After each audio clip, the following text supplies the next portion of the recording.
Halo, assalamualaikum warahmatullahi wabarakatuh. Bismillahirrahmanirrahim. Di pagi yang cerah ini, saya sedang berada di Waduk Jatiluhur. Saya berada di Tanggul Ubruk, tepatnya di sebelah sisi bagian tenggara dari Waduk Jatiluhur. Terlihat di sana ada Gunung Parang yang terletak di Kecamatan Sukatani. Kali ini saya akan menjelaskan tentang Tanggul Ubruk ini. Di belakang saya ada 4 buah pintu permanen yang terbuat dari beton. Dan sepanjang sejarah pintu ini belum pernah dibuka. Dan fungsi dari bangunan ini adalah untuk sebagai pelimpah darurat. Jadi manakala ketinggian muka air Jatiluhur melebihi 115 meter di atas permukaan laut, maka ketinggian air setinggi itu berakibat bisa membuat bisa berdampak jebolnya bendungan Jatiluhur yang utama. Bila sudah jebol, maka Karawang, Bekasi, dan sekitarnya akan terendam.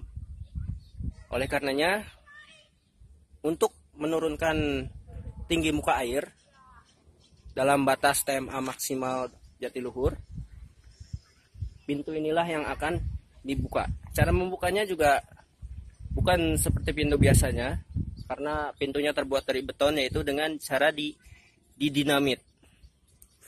Waktu musim hujan ekstrim tahun 2010 pernah ketinggian Jatiluhur kurang lebih 109 meter di atas permukaan laut. Sedangkan ketinggian sekarang, ketinggian muka air Jatiluhur sekarang adalah 101,9 meter di atas permukaan laut. 101 meter di atas permukaan laut. Jadi ketika tinggi muka air berada di batas maksimal, yaitu 115 meter di atas permukaan laut, maka bendungan ini harus dijebol untuk menurunkan ketinggian muka air agar tidak berdampak jebolnya Waduk Insinyur Haji Juanda yang berada di sebelah utara Jatiluhur. Tahun 2010 pernah mencapai TMA maksimal itu 108 meter di atas permukaan laut. Tapi alhamdulillah musim hujan waktu itu cepat selesai, sehingga waduk Tanggul Ubruk ini, pintu Tanggul Ubruk ini tidak sempat dijebol dan didinamit. Sempat ada wacana juga para menteri, para pejabat datang ke sini ingin melihat kondisi Tanggul Ubruk ini, bagaimanakah dampaknya bila dijebol. Saya juga membaca dari peta dan dari pengamatan saya bahwa air yang limpas dari sini akan mengalir ke daerah Cikembang Pesanggerahan, kemudian ke Sungai Cikao, Babakan Cikao lebih tepatnya, dan bergabung dengan Sungai Jatiluhur dan diteruskan ke Curug lalu ke Karawang. Dan tentu debit yang untuk pintu sebesar ini, debitnya kurang lebih ya antara 200 sampai 400 meter kubik per detik kecepatan airnya itu. Oke, mari kita lihat ke sisi sebelah belakang dari Tanggul Ubruk ini. Ini dalam ketinggian 101 meter di atas permukaan laut. Sedangkan TMA maksimal Jatiluhur adalah 115 meter di atas permukaan laut. Sehingga kalau TMA 115 meter itu, kondisi air itu sudah menggenang di sini. Ini kondisi air Jatiluhur sedang normal. Mari kita lihat ke sisi sebelah sana.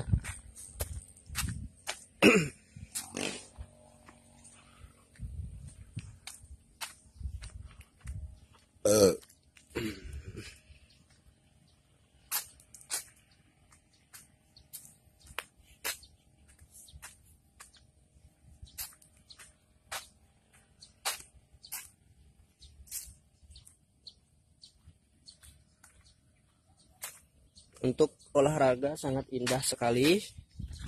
Spot untuk olahraga sangat bagus. Kalau pagi-pagi kesini dijamin sangat segar. Dan inilah pintunya.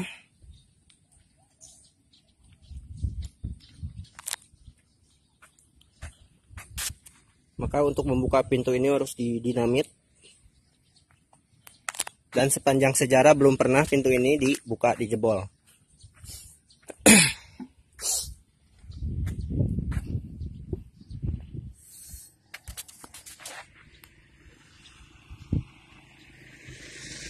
Dan ke sana arah kamera saya itu mengarah ke daerah timur laut, lebih tepatnya ke timur ya. Dan di ujung sana itu adalah daerah Ciganea.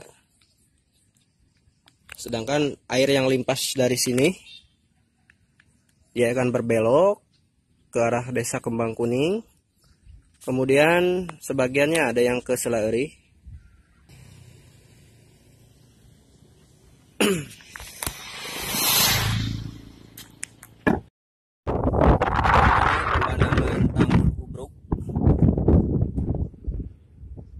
Area trek lurus dengan batu-batu penahan air.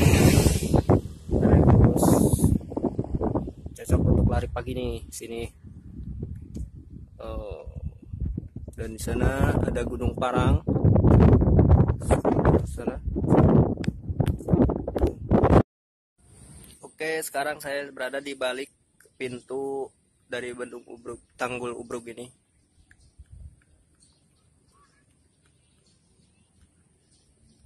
Kapasitasnya sangat besar, tapi sayang sekali untuk saluran ke hilirnya itu sebetulnya tidak ada saluran, hanya berupa kebun-kebun dan sawah-sawah yang berada di sana.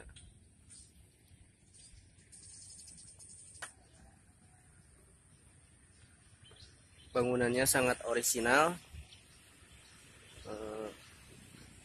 dan betonnya juga sangat kokoh. Pokoknya kalau jalan-jalan ke sini spotnya bagus, apalagi kalau lari pagi itu segar sekali.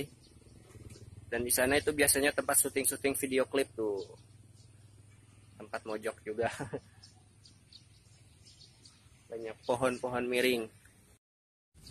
Oke, sekian penjelasan saya tentang pintu Tanggul Ubrug. Semoga bermanfaat ya. Jangan lupa like dan subscribe channel John Penyon. Assalamualaikum warahmatullahi wabarakatuh.